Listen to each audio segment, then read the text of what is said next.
From our state capitol newsroom, a new law went into effect July 1st, requiring hospitals to report deadly drug overdoses to police. Now, as state capitol reporter Chris O'Brien found the law can be a little confusing. He joins us in studio to explain everything. Chris, what you got?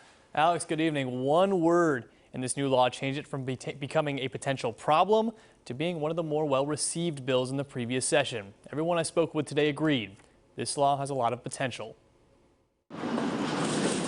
On the east side of the Cumberland River in Nashville sits the oldest rehab center in Tennessee. We've been here since 1964, right here in this same location in East Nashville. Samaritan recovery community typically sees people who are struggling with problems beyond just addiction. About 70% of our patients fall under the classification of indigent. Indigent is another word for very impoverished, and a new Tennessee law went into effect July 1st that will affect the population of people like the ones at Samaritan. The bill is very well-meaning in that it's designed so that law enforcement can find out where there are pockets of overdoses that are happening. The legislation is fairly simple. Hospitals have already had to report deaths from poison or suffocation to law enforcement. This new law adds the words fatal drug overdose to that list. When a drug overdose comes into the emergency room or the hospital, they need to be able to know who supplied that drug to that individual. The Tennessee legislature voted unanimously to enact the law. Ayes 94, no nays. Which Senator Hensley sponsored.